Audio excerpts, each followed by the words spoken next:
ఇంగ్లీష్‌లో మాట్లాడాలంటే భయమా? మీలాంటి వాళ్ళ కోసమే spoken English personal training classes. వెంటనే జాయిన్ అవ్వండి. Hello viewers, welcome back to our channel. ప్రస్తుతం మనతో పాటు ఉన్నారు realtor oxygen founder and CEO, TEDx speaker and legendary award winner in real estate doctor Nandi Rameshwar Rao గారు. సార్తో మాట్లాడదాం. నమస్తే సార్. నమస్తే. సార్, మరి రెంటల్ ట్యాక్స్ అని మనం ఇంతకుముందు ఒక వీడియో చేశాను నేను దీని గురించి, రెంటల్ ట్యాక్స్ అని చెప్పేసి. ఇప్పుడు ఏంటంటే టూలెట్ బోర్డ్ అనేది ఎవరైనా పెడితే అది ఒక కమర్షియల్ స్లాట్ కిందకి వెళ్ళిపోతుందంట. సో అలా పెట్టడానికి లేదు అంటున్నారు. అంటే రెంటల్ యాక్ట్ అని ఒకటి ఉంది కదా సార్, అసలు ఏం చెప్తుంది మనకి రెంటల్ యాక్ట్ అనేది? రెంటల్ యాక్ట్ అనేది చాలా చెప్తారు, కానీ చేసేవాళ్ళు ఉంటారు కదా. అంటే అమలు పరచట్లేదు అంటారు ఎవరు? మెజారిటీ చేయట్లేదండి. అందరూ అన్ని సైడ్లు అన్ని సెగ్మెంట్ ఒకళ్ళు ఇద్దరు అని కాదు. జనరల్గా ఏంటంటే రెంటల్ లాస్ట్ టైం మనం మాట్లాడే అగ్రిమెంట్ కంపల్సరీ అని చెప్పారు. ఒక 2 నెలల క్రితం 3 నెలల క్రితం మాట్లాడు.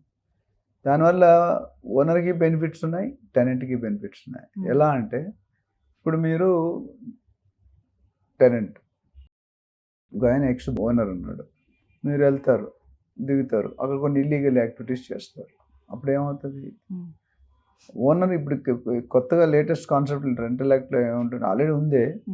మీరు కానీ అక్రమ వాతావరణం కానీ అక్రమ పనులు చేసే వాళ్ళకి ఇల్లు అద్దెకివ్వాలి. మీరు చెక్ చేసుకోవాలి బ్యాక్గ్రౌండ్. ఈ అమ్మాయి ఇచ్చింది, ఈ అబ్బాయి ఇచ్చారు, వీళ్ళు బ్యాక్గ్రౌండ్ ఏంటి, వీళ్ళ శాలరీ ఏంటి, వీళ్ళ జాబ్ ఏంటి, ఎంతమంది, ఇవన్నీ కనుక్కోవాలి క్లుప్తంగా, క్లియర్గా కనుక్కోవాలి. మనం ఏదో రెంట్ వస్తుంది కదా అని ఇచ్చేస్తే రేపొద్దుట ఇబ్బంది పడతాం. సింహం నవ్వింది కదా అని ఫోటోగ్రాఫ్ తీసుకున్నట్టు. ఎందుకంటే రెంట్ చూసుకోండి, రెంట్ తీసుకోవాలి. ఒక కండిషన్ అంటే you should give it your house to a good tenant. ఆ టెనెంట్ బ్యాక్గ్రౌండ్ చెక్ చేయండి, రిఫరెన్స్ అడగండి అని. అంత అసలు ఇప్పుడు కొంతమంది నీకు ఎగ్జాంపుల్ చెప్తాను. కొంతమంది వస్తారు, అమ్మాయి అబ్బాయి కొద్ది వయసులో ఉంటారు, వాళ్ళు వచ్చి 5 గంటలకు ఇల్లు చూసి 6 గంటలకు అడ్వాన్స్ ఇచ్చేస్తారు. జనరల్గా సెటిల్డ్ ఫ్యామిలీ ప్లాన్ మీద 1-2 నెలల ముందు చూసుకుంటాం.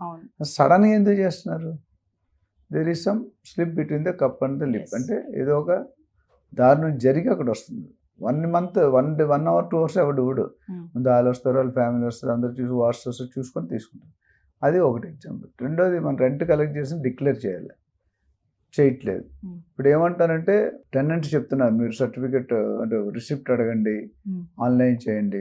రిజిస్ట్రేషన్ చేసుకోవాలి సార్. రెంట్ తీసుకున్నామంటే మనం అఫీషియల్గా చేసుకుంటే మంచిది ఓనర్కి మనకి మధ్యలో. ఎందుకంటే రేపొద్దుట మీరు 50,000 రెంట్ దిగారు ఫ్లాట్, రేపొద్దుట మీరు లీజ్ సైన్ చేయలేదు, నాకు ఇంకో టెనెంట్ వచ్చి ఆ ఓనర్కి నాకు 70,000 ఇస్తానంటాడు, మిమ్మల్ని ఖాళీ చేయమంటాడు.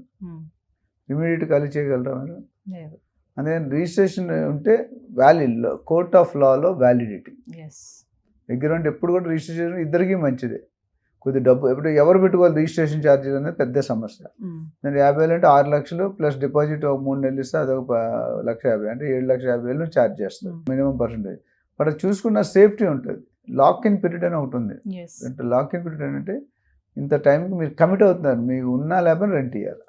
ఓనర్ సైన్ ఏంటి ఉండాలి, టెనెంట్ సైన్ ఏంటి ఉండాలి. అంటే చాలా మంది ఇప్పుడు ఇల్లు కట్టుకొని రెంట్ పర్పస్ కోసం అని కూడా కట్టుకునే వాళ్ళు ఉంటారు, ఉండడానికి. కొంతమంది అయితే అదొక రెంట్ అంటే బిజినెస్ కదా సార్ అది కూడా. అంటే అందుకని గవర్నమెంట్ ఏంటంటే మీరు దాని మీద వచ్చిన ఇన్కమ్ కూడా రిటర్న్స్ కట్టాలి, ట్యాక్స్ కట్టాలి అంటున్నారు.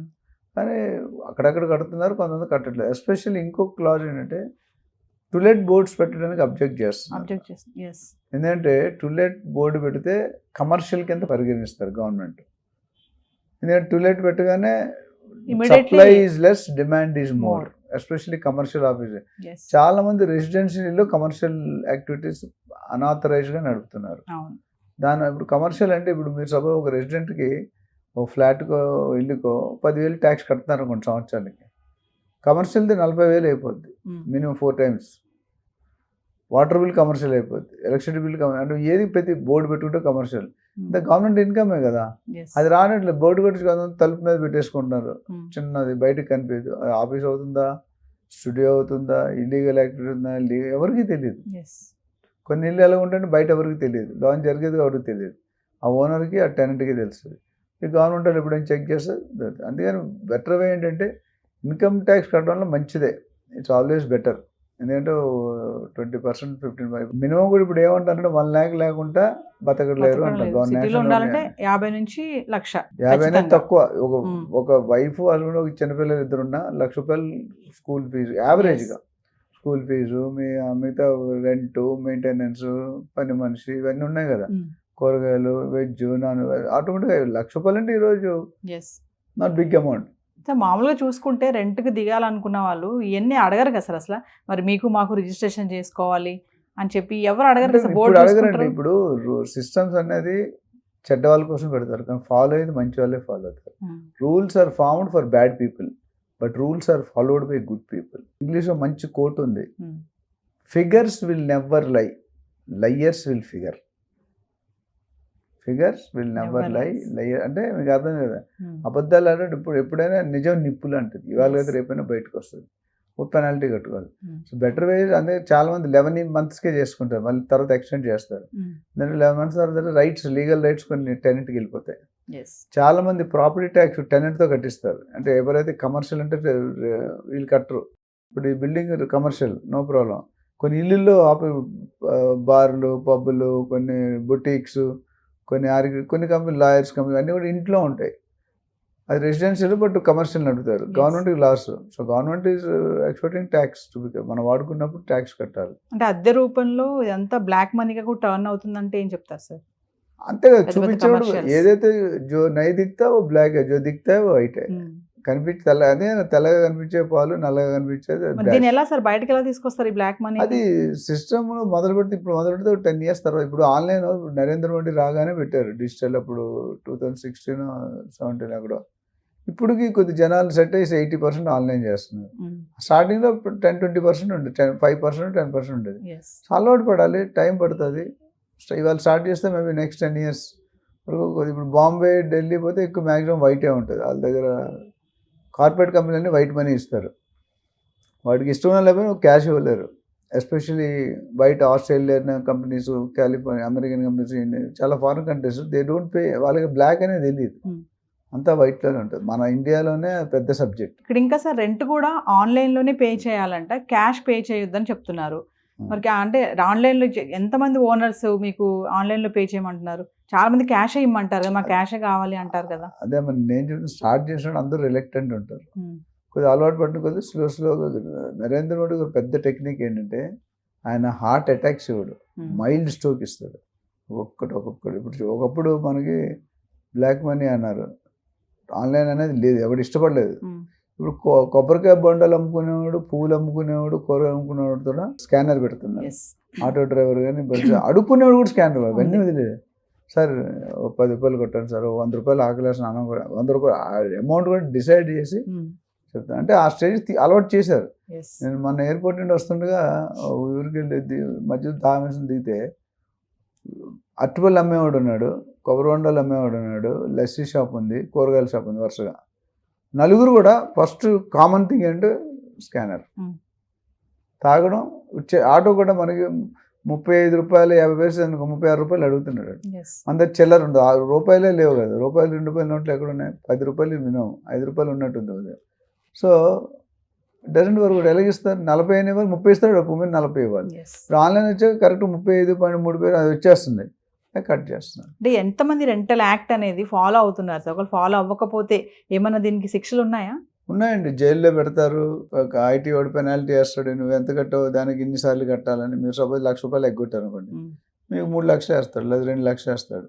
సో నా గరక నా ఘాటుగా, అంటే మనం రూపాయి సేవ్ చేద్దామని చేస్తే ₹10 పోతాయి. ఆల్వేస్ పెట్టారు 2,000, 3,000, 4,000 అంటే పర్వాలేదు. ఎట్లా మీ 12 లక్షల దాకా ఇన్కమ్. ఇప్పుడు చాలామంది వైఫ్ పేర్లు పెట్టుకుంటారు, లేదా అమ్మ పేర్లు పెట్టుకుంటారు, వాళ్ళకి హౌస్ హోల్డ్ ఇన్కమ్ ఉండదు కాబట్టి వాళ్ళు చూపించేస్తే, ఒకవేళ చూపించకపోయినా క్యాలిక్యులేటర్స్ తక్కువ వస్తే ఏం ప్రాబ్లం లేదు. అంటే మా చిన్న 5,000, 10,000 కూడా పెద్ద రాదు. నీ ప్రాబ్లం ఎక్కడ వస్తుంటే 2 లక్షలు, 3 లక్షలు, 4 లక్షలు రెంట్ వచ్చాడు.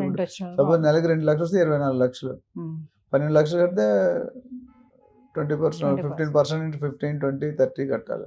సో ఇప్పుడు సపోజ్ సంవత్సరానికి 50 లక్షలు వచ్చింది అనుకోండి అదనపు ఇన్కమ్, 50 లక్షలు 30% అంటే 15 lakhs. మన గవర్నమెంట్ ఒక ఇల్లు, మీ బిల్డింగ్ చాలా హై రెంట్స్ ఉంటాయి, లక్షల్లో ఉంటుంది ఈచ్ ఫ్లోర్. చూపించాలి, జనాలు చూపిస్తారు, చూపించకపోతే వాటి దురదృష్టం. అది ఎట్లా అంటే లాటరీ, దొంగ దొరకనంత వరకు దొరికిన తర్వాత. సో ఒక 5% ఇటు 5,000, 2,000, 3,000 పెద్ద. ఎందుకంటే 5,000 తీసుకున్న 60,000, 70,000, 80,000, 80,000, 50,000 తీసుకున్న 6 లక్షలు, స్టిల్ యూఆర్ అండర్ అందరు కట్టక్కర్లేదు. మీ ఇన్కమ్ నెలకి 1,00,000 పైన ఉంటేనే మీరు ఇన్కమ్ ఐటీసీ బ్రాకెట్లోకి వస్తారు. అదే సో 50,000 జీతం ఉంది, 50,000 ఇన్కమ్ వస్తే చూపించుకోవచ్చు మీరు. అంటే ఏదేమైనా రెంటల్ యాక్ట్ పాటించకపోతే మాత్రం జైలు శిక్ష ఉందంటారు. అమలుపరచలేదు కానీ రాను రాను రోజుల్లో కొద్దిగా సీరియస్ అవ్వచ్చు. S plus register official document పెట్టుకుంటే ఎంతైనా ఉత్తమం. ఎందుకంటే మీరేమన్నారు, ఆయన ఏమన్నాడు, ఇద్దరు ఒప్పుకున్నారా లేదా, ఇంటీరియర్స్ ఎవరు పెట్టారు, ఫర్నిచర్ ఎవరు పెట్టారు, వెళ్ళేటప్పుడు ఏ కండిషన్, అందుకే ఫోటోలు తీసుకుంటారు ఈ మధ్యలో. నేను ఇచ్చినప్పుడు ఈ కండిషన్, నువ్వు ఇచ్చినప్పుడు కూడా ఇదే కండిషన్, ఇవ్వకపోతే అడ్వాన్స్ అడ్జస్ట్ చేస్తాను. ఇన్ కేస్ రిజిస్ట్రేషన్ చేయలేదు అనుకోండి, మనం పోలీస్ స్టేషన్కి వెళ్ళి కంప్లైంట్ చేయొచ్చా ఓనర్ చేయట్లేదు అనేసి? అది డిపెండ్స్ అపాన్ ది రిలేషన్. కొంతమంది వీళ్ళు కూడా ఇష్టపడతారు, నేను వీళ్ళు కూడా చేయడానికి. ఇన్కమ్ చూపించాలి కదా. ఇప్పుడు నేను 50,000 శాలరీ, ₹1,00,000 ఇంట్లో ఉండగలను నేను. బట్ కొంతమంది ఉంటున్నారు, వాళ్ళు రకరకాల దందాలు, రకరకాల బిజినెస్లు. సో బోత్ వే ఆల్వేస్ పేపర్ రాసుకోవడం, రిజిస్ట్రేషన్ లేకపోయినా ఉంటే మంచిది. పేపర్ మీద పెడితే మీకు రేపు పొద్దున రెంట్ ఎగ్గొట్టాడు అనుకోండి, ఎస్ మీరు అడగడానికి బేస్ ఉంటుంది. నేను ఇంత కట్టాను, కట్టాలి, అగ్రిమెంట్ ఇంత రాసాను. అది కొద్దిగా క్లారిటీగా చూసుకొని కేర్ తీసుకుంటే ప్రికాషన్గా it's better. Yes thank you sir. Thank you.